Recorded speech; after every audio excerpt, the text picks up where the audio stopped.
کیا آپ نے کبھی ایک برف کے گالے کو غور سے دیکھا ہے؟ وہ ننھا سا کرسٹل جو ہمارے ہاتھوں میں پگھلنے سے پہلے ایک لمحے کے لیے ٹھہرتا ہے، کیا وہ محض پانی کے مالیکیولز کا ایک بے ترتیب اجتماع ہے؟ یا اس کی ہر باریک شاخ، ہر کامل زاویہ ایک گہرے راز کی گواہی دے رہا ہے؟ آج ہم اللہ کی نشانیوں کے اس سفر میں برف کے گالے کی بے مثال ساخت میں چھپے ان حیرت انگیز معجزات کو پرکھیں گے جن پر شاید ہی کسی نے کبھی گہرا غور کیا۔ کیا آپ جانتے ہیں کہ برف کے گالے کی ہیکساگونل شکل محض اتفاق نہیں، یہ پانی کے مالیکیول H2O کی بنیادی ساخت میں پوشیدہ ہے، جہاں ہائیڈروجن بانڈز ایک خاص 60 ڈگری کے زاویہ بناتے ہیں۔ یہ زاویہ کائنات کے بنیادی قوانین میں سے ایک ہے جو اس کی کرسٹلائن ساخت کو 6 کونوں والی شکل دیتا ہے۔ یہ کوئی بے رصد انتخاب نہیں بلکہ ایک طے شدہ دقیق پیمانہ ہے۔ ہر برف کا گلا منفرد ہے، بالکل انسانوں کے فنگر پرنٹس کی طرح۔ ایک ہی بادل سے گرنے والے لاکھوں گلے بھی کبھی ایک جیسے نہیں ہوتے۔ یہ کیسے ممکن ہے کہ ایک ہی کیمیائی مرکب اور ایک ہی بنیادی ہیگزاگونل ساخت کے ساتھ قدرت لامتاحی ڈیزائن تخلیق کرتی ہے؟ یہ تنوع اس بنیادی قانون کے اندر رہتے ہوئے ایک ایسی ہستی کی نشانی ہے جو ہر چیز میں انفرادیت اور خوبصورتی پیدا کرنے پر قادر ہے۔ برف کے گالے کی ہر شاخ کی شکل اس کے بادل میں سفر کے دوران درجہ حرارت اور نمی کی انتہائی معمولی تبدیلیوں سے طے ہوتی ہے۔ اگر درجہ حرارت میں 0.1 ڈگری سیلسیس کا بھی فرق آ جائے یا نمی میں ذرا سی تبدیلی ہو تو اس کی پوری ساخت بدل جاتی ہے۔ یہ ایک ایسا ماحولیاتی پروگرامنگ ہے جو ایک نادیدہ معمار کے بغیر ناممکن ہے۔ برف کے گالے کی شاخیں صرف بڑھتی نہیں بلکہ وہ ایک خاص ڈینڈریٹک گروتھ کے ذریعے پھیلتی ہیں۔ اس میں کرسٹل کے سرے، ٹپس، دوسرے حصوں کی نسبت تیزی سے بڑھتے ہیں جس سے پیچیدہ شاخوں کا جال بنتا ہے۔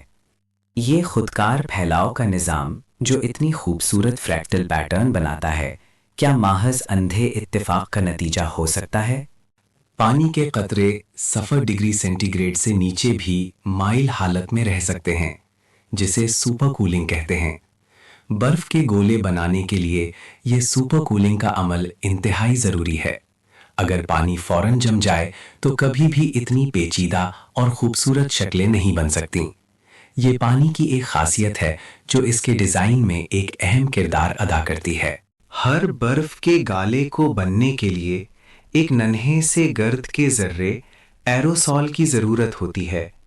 یہ ذرہ نیوکلیشن سائٹ کے کام کرتا ہے جس کے گرد پانی کے مالیکیول جمنا شروع ہوتے ہیں۔ اگر فضا میں یہ ننھے ذرات نہ ہوں تو برف کے گالے بن ہی نہیں سکتے۔ کون ہے جو اس قدر دقیق نظام میں ہر ضروری جزو کو فراہم کرتا ہے؟ ایک برف کا گلا اپنے اندر اپنے سفر کی پوری کہانی سموئے ہوتا ہے۔ اس کی ہر پرت، ہر شاخ اس مخصوص درجہ حرارت اور نمی کی گواہی دیتی ہے جس سے وہ گزرا ہے۔ یہ ایک قدرتی موسمی ڈائری ہے جو اپنے خالق کی بے مثال کاریگری کا ثبوت ہے۔ برف کے گالے کی شاخوں کا پھیلاؤ ڈیفیوژن لمیٹڈ ایگریگیشن کے اصول پر ہوتا ہے۔ پانی کے بخارات کے مالیکیول کرسٹل کے بڑھتے ہوئے سروں سے زیادہ تیزی سے جڑتے ہیں، جس سے بیرونی نمو ہوتی ہے اور اندرونی حصے خالی رہ جاتے ہیں۔ یہ ایک پیچیدہ ریاضیاتی عمل ہے جو بے ترتیب لگنے والے مالیکیولز کو ایک منظم اور خوبصورت شکل میں ڈھالتا ہے۔ برف کے گالے کی شاخوں کے اندرونی زاویے بھی اکثر 60 یا 120 ڈگری کے ہوتے ہیں، جو اس کی بنیادی ہیکسا ڈیسیمل کرسٹل ساخت کی عکاسی کرتے ہیں۔ یہ سالماتی سطح پر موجود ایک خاصیت کا مائکروسکوپی پیمانے پر ظاہر ہونا ہے، جو ہر سطح پر ایک ہی ڈیزائنر کے دستخط دکھاتا ہے۔ انسان مصنوعی بارش برسانے کے لیے کلاؤڈ سیڈنگ کی کوشش کرتے ہیں، لیکن وہ کبھی بھی قدرتی برف کے گالوں جیسی پیچیدہ اور کامل شکلیں نہیں بنا پاتے۔ یہ ہماری محدود صلاحیتوں کو ظاہر کرتا ہے اور قدرتی عمل کی بے مثال درستگی اور خوبصورتی کو اجاگر کرتا ہے۔ برف کے گالے کی نمو کی رفتار انتہائی متوازن ہوتی ہے۔